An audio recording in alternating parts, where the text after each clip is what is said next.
आज हम जानने वाले हैं एक ऐसे व्यक्ति की स्टोरी और उनके बिजनेस के बारे में जिन्होंने अपनी अच्छी खासी वकालत की लाइफ को लात मार ताला बनाने का काम शुरू किया और इस वकालत की कंफर्ट भरी लाइफ को लात मारने का परिणाम बना गोदरेज, जिनका टर्नओवर आज भारत के कई स्टेटों के जीडीपी से ज्यादा है, जिनको शुरू हुए आज 120 सालों से ज्यादा हो गए हैं। इन सालों में गोदरेज ने property, real estate, FMCG, agriculture और फाइनेंशियल सर्विसेज जैसे बड़े बड़े क्षेत्रों में अपना झंडा गाड़ चुका है और जब से शुरू हुआ है तब से लेकर आज तक इनके फैमिली में इतना अच्छा तालमेल है कि गोदरेज ग्रुप को आज भी गोदरेज फैमिली ही चला रही है। तो इंट्रो से तो समझ ही गए होंगे कि आज आपको किस लेवल का बिजनेस लर्निंग मिलने वाला है। तो आप जो भी करते हो, अगर आपको बिजनेस से पैसे बनाना है तो इस वीडियो को जरूर देखो। तो चलो वीडियो को शुरू करते हैं।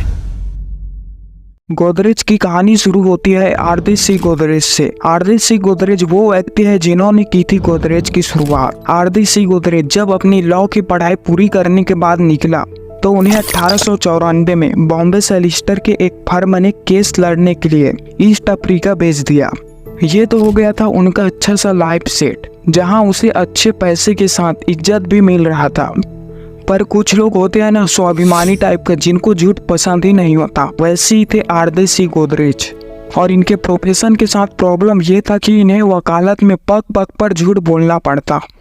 इस वजह से उन्होंने ये काम करना बंद कर दिया और वापस इंडिया लौट आए। इंडिया आने के बाद काम धाम तो था नहीं, तो ये क्या करते, इन्होंने अपने ईगो को साइड में रखा और एक केमिस्ट की दुकान में हेल्पर काम करने लगा। पर इसी जगह पर आज के युवक को लॉ करने के बाद ऐसे दुकान में काम करने को बोलो, वो बोलेंगे हमने लॉ की पढ़ाई की है, हम ऐसे वैसे काम थोड़े ही करेंगे। रिस्क इसी को बोलते हैं मेरे बड़े भाई। अगर आपको कुछ करने में डर, शर्म या अपने कंफर्ट जोन से बाहर निकलना पड़ रहा है तो हो सकता है ये आपके लिए एक नया अपॉर्चुनिटी क्रिएट कर सके। लाइफ तो आरदी सी गोदरेज का भी शेर था, जहां उन्हें भरपूर पेट खाना और पैसे के साथ इज्जत भी मिल रहा था। पर उन्होंने बस एक काम किए, वो उस कंफर्ट को छोड़ दिए और इंडिया आकर केमिस्ट की दुकान में काम करने लगे। जब वो केमिस्ट की दुकान में काम करने लगे तब उनकी दिलचस्पी सर्जिकल इंस्ट्रूमेंट बनाने में हुई। इसके लिए उन्होंने 3000 रुपए उधार लिए ताकि इसे आगे बढ़ाया जाए। पर आरदी सी गोदरेज ने इस बिजनेस को भी बंद कर दिया। इसका कारण था देश प्रेम, या यूं कहो कि देश के प्रति अपने मुनाफे को लात मार दिया। आरदी सी ने इस बिजनेस को शुरू किया। उनको इसके लिए अंग्रेजों से ऑर्डर भी मिल गए। कारण था तो सिर्फ इतना कि आरदी सी अपने प्रोडक्ट में मेड इन इंडिया का लेबल लगाना चाहते थे। इस बात पर अंग्रेजों का कहना था कि मेड इन इंडिया का लेबल मत लगाओ, इससे प्रोडक्ट का वैल्यू कम हो जाएगा। उस समय आरदी सी का रिएक्शन हुआ होगा,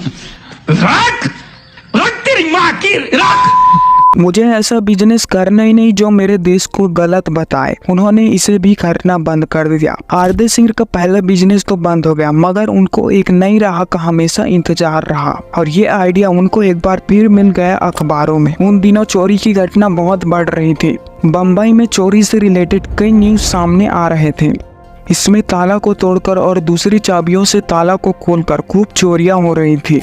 बस इस खबर से आरदी सी के दिमाग में ताले बनाने का आइडिया आ गया। ऐसा नहीं था कि उस वक्त ताले नहीं थे, मगर आरदी सी ने ऐसे लॉक्स बनाए जो अदर कंपनियों के ताले से ज्यादा सुरक्षित थे। साथ ही किसी भी चाबी से हर ताला नहीं खुल सकता था। उस वक्त तालों को लेकर कोई गारंटी भी नहीं देता था, मगर आरदी सी ने ये रिस्क भी लिया।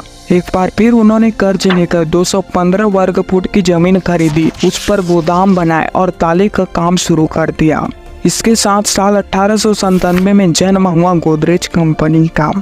यहाँ मुझे एक महान बिजनेसमैन की बातों का याद आ रहा है। उन्होंने कहा था, business opportunities are like buses, there always another one coming. बस जरूरत होती है तो वो एक एक्शन की। आइडियाज तो सबके पास होता है, उस व्यक्ति के पास भी होता है जिसे बेरोजगार कहते हैं, पर घूम फिर कर बात वही आ जाती है ना एक्शन लेने पर, जिसे हर कोई नहीं ले पाता। ऐसा नहीं है कि आप हवा में ही तीर मारो, जो भी आप करना चाहते हो उसके बारे में आप पूरी जानकारी ले लो। मोबाइल तो आपके पास है ही, नहीं तो उनके बारे में जानने वाले लोगों से पूछो। समझदार तो आप बहुत हो। चलो वीडियो को आगे कंटिन्यू करते हैं। गोदरेज का ताला बनाने का बिजनेस चल पड़ा। उनके बाद गोदरेज ने लोगों के लिए सोने चांदी और इम्पोर्टेंट चीजों को रखने के लिए लॉकर और अलमारियां बनाना भी शुरू किया।